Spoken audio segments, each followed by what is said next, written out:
So this is pretty fun. And you know what's even more fun than that? Doing it every single turn. Hello, my fellow adventurers. Welcome, one and all. Today, I want to share with you something truly absurd. And truly it is. Pay attention to the fight in the background and try not to be as blown away as all of these enemies are. The Sorcerer and the Warlock and the Cleric and even the Bard have all combined in various ways to do some absurd things in Baldurs Gate when it comes to pure damage output, whether consistent blasting or ungodly Nova turns that leave everything a smoking ruin before them.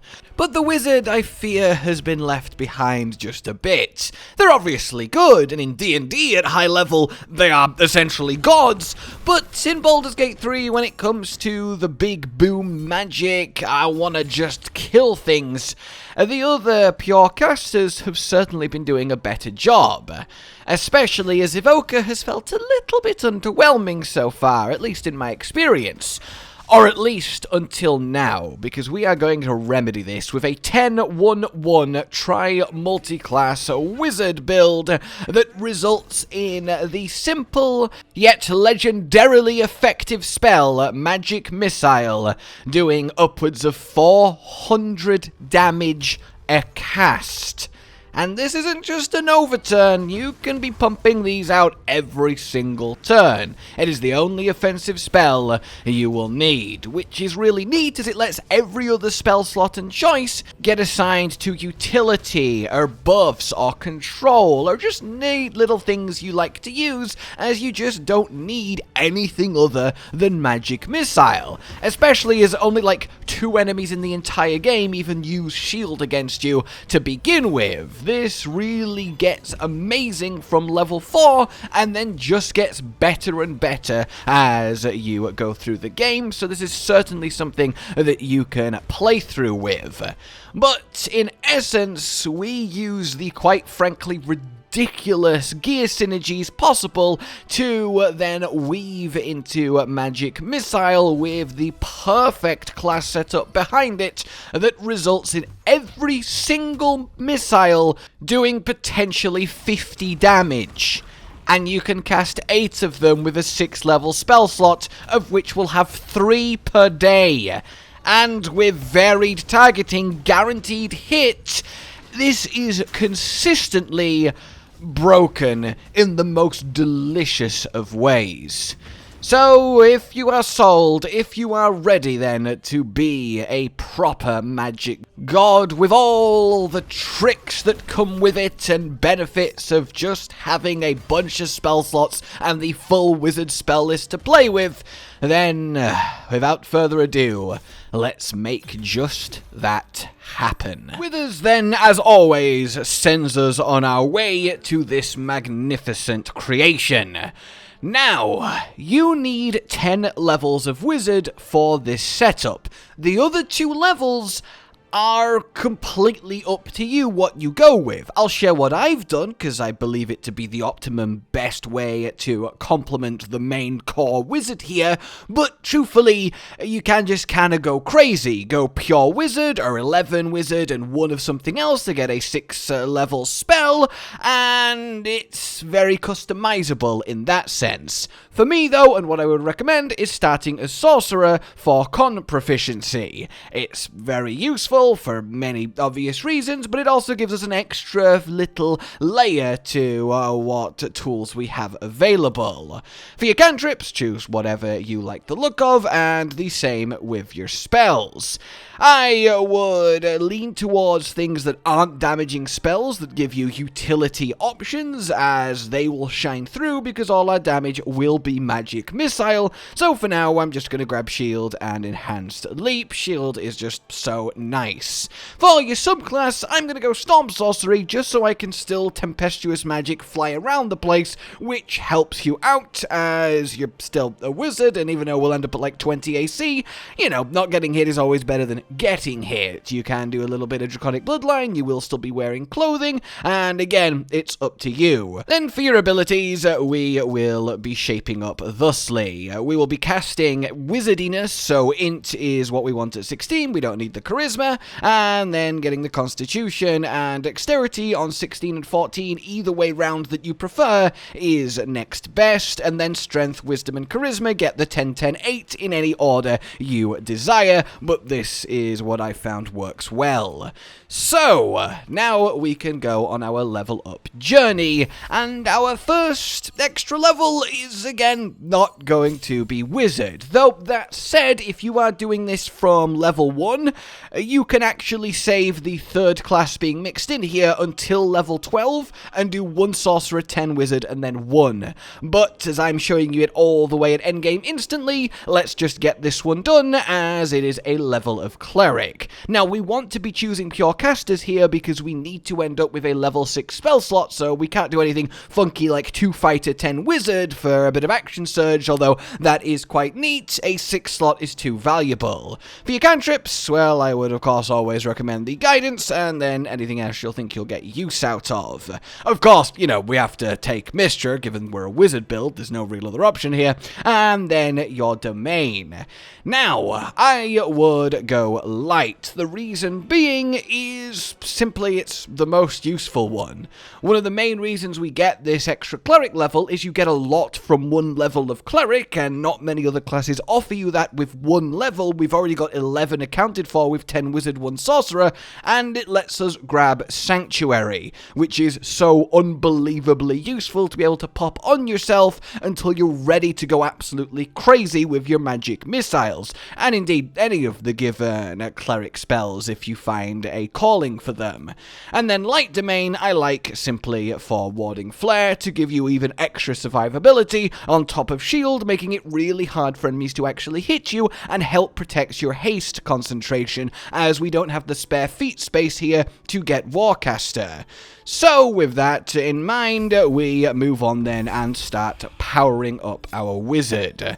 The wizard that we'll be going for will ultimately be evocation, but to start with, again, just so many cantrips get poured on you when you do this, and for spells, obviously make sure you now grab Magic Missile, but the rest of it, choose what you like the look of, again, focusing on more utility control or battlefield affecting, as we don't need extra damage.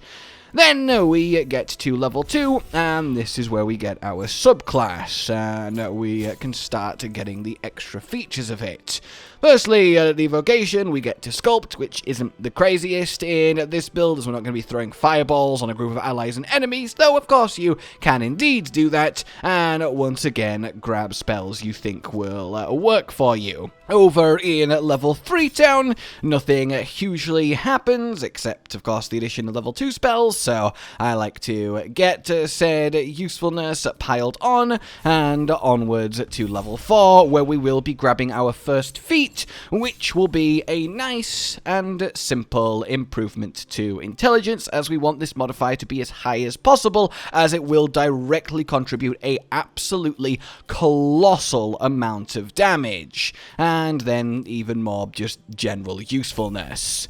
Once we get to level 5, we can start on our 3rd level spells, which is where a lot of the goats are, including haste and counterspell, so definitely worth getting them in the mix, and there we are. Level 6, following that then, gives us Potent Cantrip, which is fine, I suppose, but still not super exciting, given we're not really doing a lot with cantrips here, but ever so, we must march on with the Wizardiness, because level 10 is where everything changes. And I do quite like that, because normally with Wizard in this game, a couple levels, or even 1, is more than you need, because you can just learn every wizard spell via scrolls and cast them with your other caster's spell slots. So it really defeats the purpose of just going all in on wizard, as a lot of it kind of doesn't really get used, but this one really, really does, and you'll see why once we get there. But now we're at level 8, we can get our next feat where things get a little bit funky.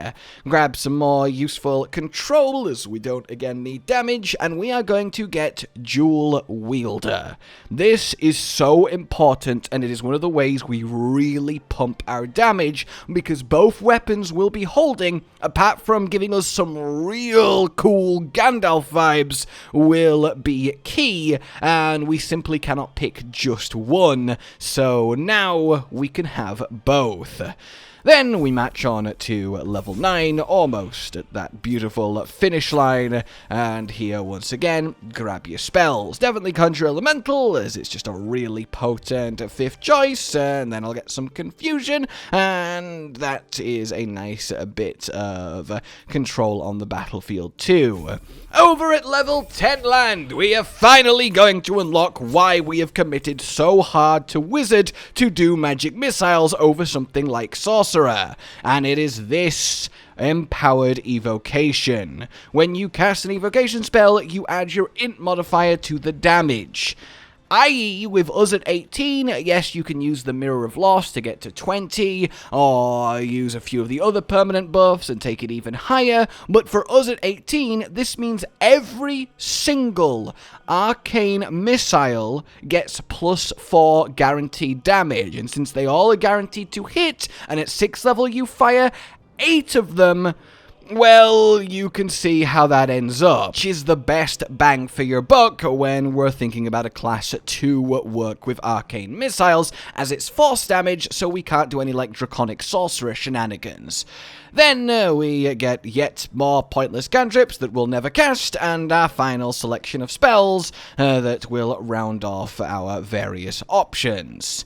So, with that done, here we are all set up then. We've got our selection of spells, I've got some summons, can put Fire Shield on, which really makes AI not like to hit you. We've got our restoring going on, a army of cantrips, but really what matters is the star of the show, Magic Missile, upcasted as high as we can to get 8 goddamn projectiles, which is just ludicrous. Haste, as it is obviously wonderful. Sanctuary to give us even more breathing room. Mage Armor will take us up to 20 AC, which is nothing to sniff at, and we are kind of ready to control the battlefield, especially with the extra tempestuous fight from our little dip into Sorcerer. So, what really makes this sing then is the gear, and in some cases quite literally sing because the singing sword is involved. But let's not jump ahead and take it from the top before we get into how this actually plays. Starting from the ones that don't matter so much, I've just thrown on Hood of the Weave, Cloak of the Weave, and Robe of the Weave. They're all just good for spellcasting in general, for landing all of your other things, like your Hold Person if you've got it, but they're not exactly key or powering the build. Same with my just random boots for a bit of AC. What really matter are 5 particular items. The first being the pair of glow rings. Of course, this means that every single magic missile does an extra flat 2 radiant damage. So an extra 16 damage on that 6th level cast. Yeah, that is tasty, and these are very known, very used. You know about these. Then we have our Spellcrook's Amulet from the Warden in Moonrise Towers to get another level 6 cast of magic missiles. Very effective, but nothing crazy. Then we have our gloves. This is where things get a little bit interesting. These are the Spell Might gloves. You get these as the quest reward for finding all of the bits of Dribbles the Clown, or just pickpocketing them from the circus owner, or I guess taking it off her dead body, whichever way you swing, I'm not gonna judge. And what these do is, well, Spell Might. When casting a spell that requires an attack roll... Objection! Yes, I hear you cry, wait a minute, Magic Missiles doesn't have an attack roll because it's guaranteed to hit, so these gloves shouldn't work. Hold that thought. You can take a -5 penalty to the roll to deal an additional 1d8 damage. So, they do work. For whatever reason, they do work with Magic Missiles. I don't know why they work, because you are right, if you had that thought, they shouldn't work, because Magic Missiles doesn't have an attack roll because it's just guaranteed. There's nothing to roll because there's nothing to see. So it is curious, but however, right now, it does work, meaning every single one of your 8 magic missiles gets an extra 1d8 damage. Haha, yeah, so that's pretty good, isn't it? And the -5 penalty doesn't matter because they're guaranteed to hit. So it's just a full-on 8 to 64 bonus for having these on. Then we move over to our pair of weapons, which gives us this really badass sword and staff aesthetic, which I cannot get enough of. It's really cool looking in combat. The first of which being Falar Alluve, that you pull out of the rock in the Underdark in Chapter 1, which gives us Falar Alluve Melody. Now what this will do, and no, we don't even need to be proficient with it, as you can see, is this. We get 2 options. We can sing. We don't care about that. We care about shrieking.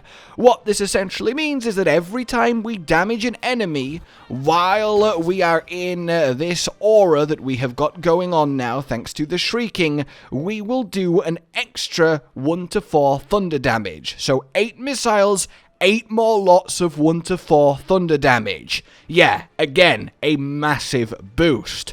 But it gets even better than that, because the reason we took the dual-wielding feat is the staff that we're also holding, Marco Heshkia, the legendary staff. Not only does it give us Arcane Battery, which is our 3rd level 6 cast of magic missiles a day, it gives us access to this, Kareska's Favor. So we cast specifically the Bolts of Doom lightning one, which, apart from making us look awesome with the sword and staff crackling now, and, you know, giving us chain lightning and lightning bolt, so pretty good there, it gives us this, crackling with Kareska's lightning. And the bonus of note here, apart from them all being amazing, is when you deal spell damage, you gain a lightning charge. So yes, this gives you the classic lightning charges to play with, meaning that every single one of your 8 missiles will do extra lightning damage, cycling and triggering the bigger hit as they go. Now, technically, because this is lightning damage, if you really wanted to, you could choose Create Water instead of Sanctuary as your Cleric spell to double it. I prefer the safety and utility of Sanctuary, but you certainly can do this, which will give you an even bigger increase, but like, it already one-shots a Steel Watcher with 1 cast, so really, do you need that? Perhaps more damage is always better, and I am just being mighty foolish right now. So how it all boils down then is we have Magic Missile. We fire 8 of them, and each one of them does the base damage of a magic missile. Thanks to being a level 10 evocation wizard, we do an extra bit of damage equal to our intelligence per 1. We then also do an extra 1 to 4 thunder damage. We then also do extra lightning damage. We then also do an extra 1d8, and it just keeps on. Oh yeah, of course, the extra 2 radiant damage. Okay, don't forget that. And we just end up with the world's most absurd combat log when this thing goes off that I will give you a little look at in a bit. Firstly, there are 2 more items that I do not have, and I really wish that I did, but they passed me by and I cannot get them anymore, that do make this even better, and I want to share with you them in case you happen to have them or can still get them. Those being, firstly, the Psychic Spark. This means that when you cast Magic Missile, you fire an extra 1, so the 8 becomes 9. Yeah, it's from Blurg in the Myconid colony in the Underdark in Act 1, so this is obviously peak, and I'm really annoyed that I didn't pick it up at the time. The other item then is this, Hat of the Sharp Caster. This means when we roll a 1 or a 2 for a spell attack, well then it gets re-rolled. This will even out the average damage of your magic missiles, as they are a d4, so half the results are 1 or 2, and gives you a much better better top end consistently. This is solved by the flying cat that you meet in Act 3 when you speak to it on top of the Devil Shop where you access House of Hope, but it's simply not there for me, so I cannot buy it. This is your play-by-play then. Make sure that you are lightninged up with Bolts of Doom. Make sure that you are mage armored up, so you've got that extra bit of AC if you think that you need it. Get yourself haste pre-casted if you can. Then start shrieking with your sword. And now we are ready to get the attention of some poor unfortunate test dummies. They're going to be very upset with me, and then our Steel Watcher will come in, have a little bit of a swing, but remember we have both shield and we have our Cleric Flare, so it is kind of crazy actually that he managed to even hit us, but hey, that's alright. We didn't break concentration thanks to having proficiency in it. So here we are then, and we want to move in range of him to make sure the shrieking is affecting him, and then we've got our Spell Might toggled on. Always leave it on because there's no negatives to doing so with Magic Missile, and now we are simply ready to let loose. There's no other prep needed, and we're going to target him with all 8 of the shots, and boom! Oh! Oh yeah! That is the way, is it not? And yeah, look. Loads of thunder damage, the radiant damage, the force damage, it just keeps stacking up and up and up. Every missile a little mini nuke. Oh, there's the lightning damage from the staff too. It just doesn't stop. This was one cast. Oh, another 20 lightning damage. Excellent.